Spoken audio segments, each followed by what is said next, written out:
ধন্যবাদ স্যার, আল্লাহ আপনার ভালো করুক।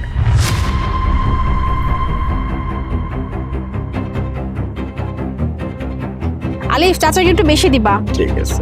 না, এই মাংস আমি নিব না। কি ব্যাপার চাচা, মাংস নিবেন না মানে কেন? আমরা তো মাংস দিচ্ছি, তাই না? মাংস নেবেন না কেন? বললাম না মাংস নিব না। এটা কেমন কথা চাচা? হ্যাঁ, আজকে আমরা কোরবানি দিলাম খুশি হয়ে, আর সবাইকে মাংস বিতরণ করছি। আপনারা খেলে আমাদের মনটা অনেক ভালো হবে, আর আপনি বলছেন মাংস নিবেন না, এটা কেমন ধরনের কথা? শুনেন মা, সব মানুষের হাতের মাংস রান্না করে খাইতে গেলে গলা দিয়ে নামে না, এটা আপনারা কেমনে বুঝামো? মানে আমি না ঠিক বুঝলাম না, মানে মাংস গলা দিয়ে নামবে না? আমরা তো কোরবানি দিয়েছি, তাই না? আজকে তো কোরবানির দিন, এত খুশির একটা দিন, আর আপনারা বলছেন এই মাংস গলা দিয়ে নামবে না। কিছু বুঝলাম না। আর এতক্ষণ তো লাইনে দাঁড়িয়েছিলেন অবশ্যই মাংস নেওয়ার জন্য চাচা। আচ্ছা, আপনাদের কি কোনো সমস্যা হয়েছে আমাকে বলেন, আমি আমি আমি সমস্যার সমাধান করে দিব। হ মা, মাংস নেওয়ার জন্য লাইনে দাঁড়াইছিলাম, কিন্তু এখন আর মাংস নেওয়ার মতো মন মানসিকতা নাই। এই মাংস গলা দিয়া নামবো না, মাংস নিমু না মানে নিমু না। এই বউ, খারাপ হয়েছে কেন? চলো শোনো, কি ব্যাপার, চাচা আর চাচি এইভাবে চলে গেল কেন? আর আলিফকে দেখেও আমার জন্য কেমন লাগছে। না না, বিষয়টা আমাকে খোলাসা করতেই হবে। আলিফ, তুমি এখানে মাংস বিলি করো, আমি একটু ওদিকটা যাই।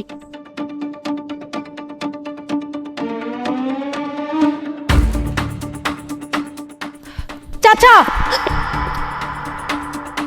চাচা, চাচি, আপনারা আমাকে বলবেন যে আপনারা কেন ওখান থেকে মাংস না নিয়ে চলে আসলেন? কি ব্যাপার চাচা, কিছু বলতেছেন না কিসের জন্য? ওখানে মাংস দিচ্ছিলাম, সবাই মাংস নিচ্ছিল, আপনারা কেন মাংস না নিয়ে চলে আসলেন? বললাম তো রে মা, ওই মাংস আমাকে লাগবো না। ওই মাংস আমাকে গলা দিয়া নামবো না রে মা, নামবো না। কি বলছেন চাচা? আমি না এই কথাটা বুঝতেই পারতেছেন। ওখানেও কয়েকবার বললেন, এখনো বলতেছেন যে মাংস গলা দিয়ে নামবে না। কেন মাংস গলা দিয়ে কেন নামবে না?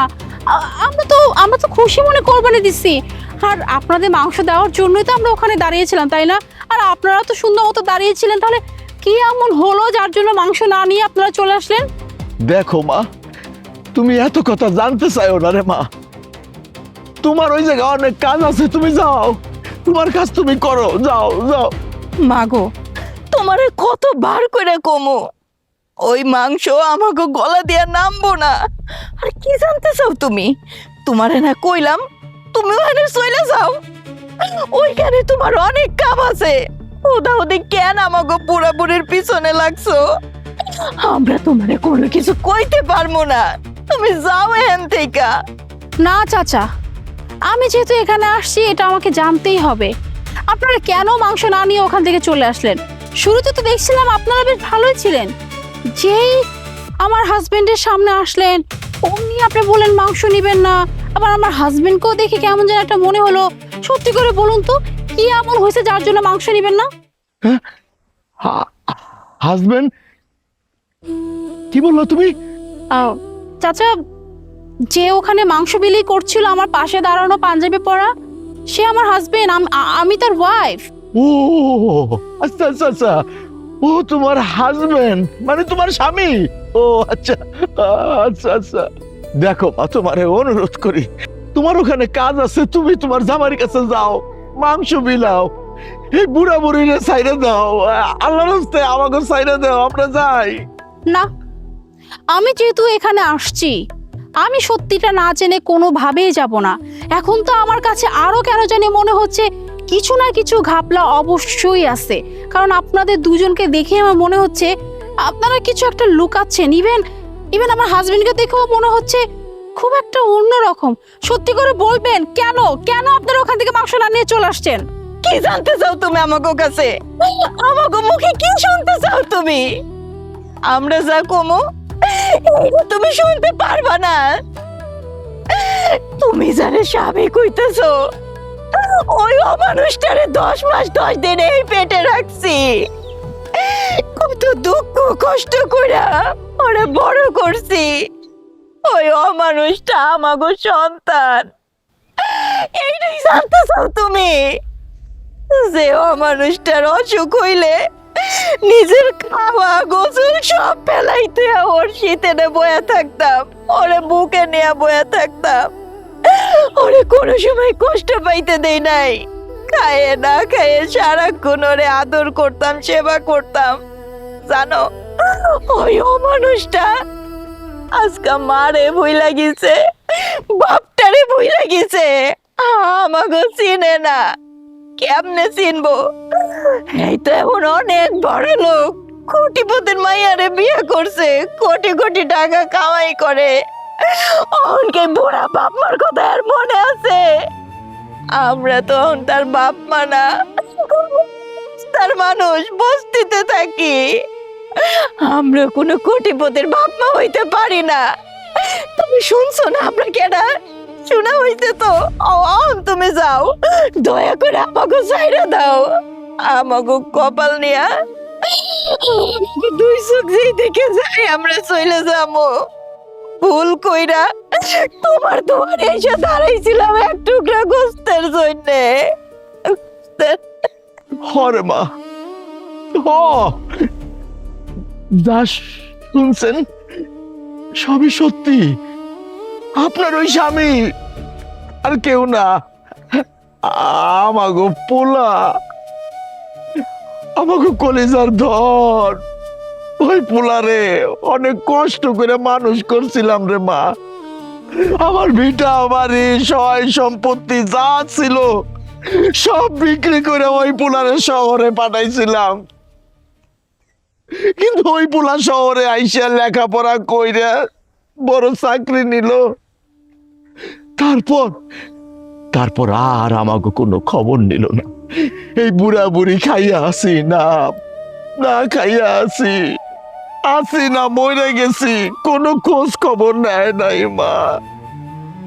এখন আপনি কন্ত ওই পোলার সামনে দাঁড়াইয়া কেমনে ওই পোলার হাত থেকে আমরা কোরবানির মাংস নেব?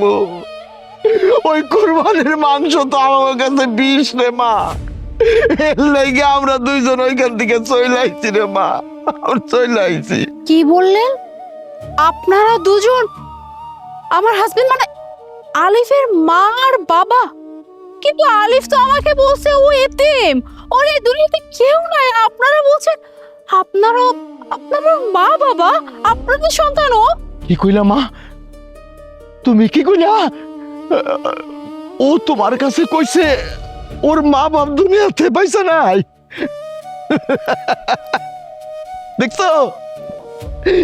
দেখছো তোমার পোলা কি কইছে?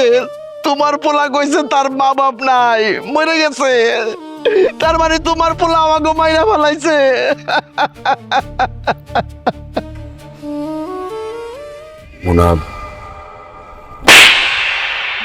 অমানুষের বাচ্চা, লজ্জা করলো না এই কাজ করতে?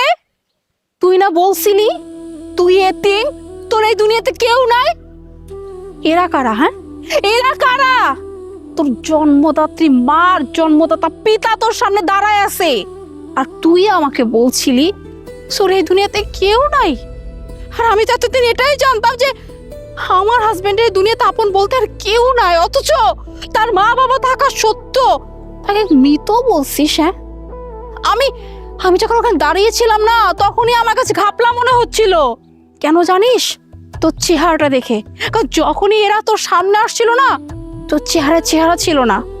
কেন করছিলি এই কাজ? হ্যাঁ, কেন করছিলাম? আমি তো তোকে অনেক ভালো মানুষ মনে করতাম, সবাইকে আমি এটা বলে বেড়াতাম আমি এমন একটা মানুষ পাইছি আমার জীবনে স্বামী হিসেবে, সে মানুষটা অনেক ভালো। কিন্তু তুই তো অমানুষের থেকেও খারাপ। কেন জানিস? নিজের জীবিত মা বাবাকে তুই মৃত বানাইছিস, তাদেরকে মাইরা ফেলছিস। আর আজকে যখন আমি এদের কাছে আসলাম, এরা আমাকে কি বললো? তুই নাকি এই শহরে পড়াশোনা করতে আসার নাম করে, চাকরি করার নাম করে এই বুড়া মা বাবার কথা ভুলে গেছিস। তাদের খোঁজই নিস না, তারা বেঁচে আছে না মরে গেছে। তাদের অবস্থা এতটা খারাপ হয়েছে যে তারা এখন এই শহরে এসে ভিক্ষা করতেছে তোর মতের গোটা ছেলে থাকতে। আর আমি এতদিন এই মানুষটাকে আমি আমার স্বামী, একদম ভালো স্বামী মনে করতাম, তাই না? হ্যাঁ, মিথ্যা বলছি। আমি মিথ্যা বলছি। তোমাকে হারানোর ভয়ে মিথ্যা বলছি। আমি মনে আমি তোমাকে অনেক ভালোবাসি। আমি বুঝতেছিলাম না যে আমি কি করব। আমি তো আমার অবস্থান জানি, আমার মায়ের অবস্থা জানি, আমার বাবার অবস্থা জানি। আমার পারিবারিক অবস্থা খুব একটা ভালো না। তুমি এত বড় লোকের একটা মেয়ে, তোমার তোমার কোনো কিছুর অভাব নাই। আমি ভাবছি যে আমি যদি তোমাকে আমার আসল পরিচয়টা দেই, আমার অবস্থানের কথা জানাই, তুমি যদি আমাকে ছেড়ে চলে যাও। আমি না অনেক অনেক ভয় পেয়ে গেছিলাম। আমার মনে হচ্ছিল যে তুমি আমাকে ছেড়ে চলে গেলে আমি কিভাবে থাকবো, আমি তো বাঁচতে পারবো না। এই জন্য আমি তোমাকে মিথ্যা বলছিলাম। বাহ, কি একটা কথা! যদি তুমি আমাকে ছেড়ে চলে যাও, এর জন্য আমি আমার জীবিত মা বাবাকেই মেরে ফেলছি। আর এখন এখন যদি আমি তোমাকে ছেড়ে যাই, কি করবা? হ্যাঁ, আর তোমার কি মনে হয় এরকম একটা কাজ করার পরও আমি তোমাকে আমার জীবনে রাখবো? আর তুমি আমার ব্যাপারে এতটুকু কিভাবে ভাবলে? হ্যাঁ, যে আমি যদি তোমার মা বাবার কথা জানবো যে তারা গ্রামে থাকে, তারা গরিব, আমি তোমাকে ছেড়ে দিব? হ্যাঁ, আমার তো এখন মনে হইতেছে তোমার মতো মানুষকে বিয়ে করাই উচিত না। কেন জানো? কারণ তোমার মন মানসিকতা খুবই নিচু। বাট আমার মন মানসিকতা ততটা নিচু না। তুমি যদি আমাকে একটা বার বলতা যে তোমার মা বাবা আছে, তারা যেভাবে থাকুক না কেন, যাই হোক না কেন, আমার তো কোনো সমস্যা ছিল না। কিন্তু তুমি আমার সাথে অনেক বড় অন্যায় করছো। কেন জানো? কারণ আমার এই দুনিয়াতে কেউ নাই, অথচ অথচ আমার মা বাবা সমতুল্য শ্বশুর শাশুড়িকে আমার থেকে এতদিন দূরে রাখছো। আর এখন বলতেছো তুমি আমাকে ভালোবাসো, সেই হারানোর ভয়ে তুমি মিথ্যা বলছো। মিস্টার আলিফ, চিন্তা করো না। তুমি যে ভয়টা পেয়েছিলে না, সেই ভয়টাই তোমার সাথে হবে। কেন জানো? কারণ আমি তোমার সাথে আজকের পরে এই মুহূর্ত থেকে কোনোভাবেই সংসার করব না। কারণ আজকে এই মুহূর্ত থেকে তোমার সাথে আমি সংসার করব না। কেন জানো? আরে জন্মদাত্রী মা, জন্মদাতা পিতাকে যদি তুমি মেরে ফেলতে পারো তোমার স্বার্থের জন্য, আমি তো তোমার বউ। কালকে দেখা যাবে কোনো একটা স্বার্থের জন্য তুমি আমাকেই ভুলে গেছো। এরকম মানুষের সাথে তো আমি সংসার করব না। না না মোনা, প্লিজ প্লিজ, আমি তোমার কাছে হাত জোড় করে বলতেছি, তুমি তুমি আমাকে ছেড়ে যাও না। আমি তোমাকে অনেক ভালোবাসি মোনা, আমাকে মাফ করে দাও। মাফ চাইতেছো? হ্যাঁ, মাফ চাইতেছো তুমি আমার কাছে? আচ্ছা ঠিক আছে আলিফ, তোমাকে আমি মাফ করব। তবে যদি তুমি এদের কাছে মাফ চাওয়ার পরে যদি মাফ পাও, কারণ অন্যায়টা আমার সাথে করো না, অন্যায় করছো তোমার মা বাবার সাথে, এই মা বাবা যদি তোমাকে মাফ করে দেয়, তবে তুমি আমার কাছে মাফ চাবে। আর এরা যদি মাফ না করে, আমার কাছ থেকে তুমি মাফের আশা একদমই করো না। মা, বাবা, সরি, আমি ওদের সাথে অনেক বড় অন্যায় করছি। আমি বুঝতে পারতেছি। আমি আমি জানি আমার এই অন্যায়ের কোনো ক্ষমা নাই। আমি তো ওদের কাছে হাত জোড় করে ক্ষমা চাচ্ছি। বাবা, আমি ভুল করছি, তোমরা আমাকে মাফ করে দাও। বাপরে, এখন বুঝবি না, বুঝবি সেই দিন, যেই দিন তুই বাপ কবি।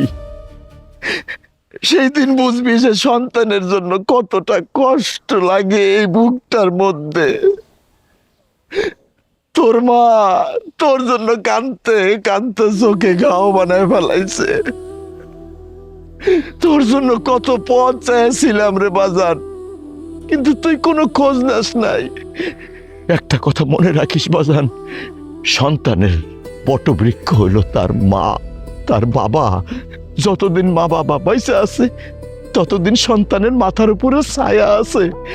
মা বাবা যেদিন ফুরায় যাইব, সেদিন তোর মাথা থেকে ছায়াটা সরে যাইব রে বাজান। যাক, তোর ভুল তুই বুঝতে পারছিস তো, এইটাই আমাকে সান্ত্বনা। তাছাড়া আমরা অনেক খুশি হয়েছি, তুই এমন একটা লক্ষ্মী বৌমা তোর ভাগ্যে আল্লাহ দিছে। আমরা খুব খুশি হয়েছি, আর তোরে আমরা মাফ করে দিছি রে বাজান, মাফ করে দিছি। ও বাজান, আমিও মনের থেকে তোরে মাফ করে দিছি। তোর বাপে কইলে শুনলি না, সন্তানের উপরে রাগ করে বাবা মা থাকতে পারে না। আমরাও পারি নাই, আমরাও মনের থেকে তোরে মাফ করে দিছি। আর সত্যি তো, এত সুন্দর বৌমা যার ঘরে, সেই শ্বশুর শাশুড়িকে আর রাগ করে থাকতে পারে? এই মাইয়ার মুখের দিকে তাকায় হইল তো তোরে মাফ করনি লাগবো, মাফ করে দিছি। মা, বাবা, মা, তোমরা আমার মাফ করে দাও। মা, বাবা, তোমরা যদি আমার মাফ না করো, আমার আল্লাহ পাকও মাফ করবে না। আমাকে তোমরা মাফ করে দাও। ও ওঠ বাবা, ওঠ। তুই যে তোর নিজের ভুলটা বুঝতে পারছিস, এই আমি অনেক শান্তি পাইছি রে বাপ। শোনো আলিফ, তোমার মা বাবা যেহেতু তোমাকে মাফ করে দিছে, তাই আমিও তোমাকে মাফ করলাম। তবে একটা কথা, আজকের পর থেকে মা বাবা আমাদের সঙ্গেই থাকবে। আমার নিজের মা বাবার মতো করে আমি তাদেরকে আমার সাথে রাখবো। আশা করি আজকের পর থেকে তাদেরকে আর কখনো অসম্মান করে কখনো কোনো কথা বলবে না, আর কোনো কষ্টও দিবে না। বাবা, মা, চলুন আমার সঙ্গে আমাদের বাসায় চলুন, আর আজকে আমরা সবাই মিলে খুব সুন্দরভাবে কোরবানিটা উদযাপন করব। আসুন বাবা।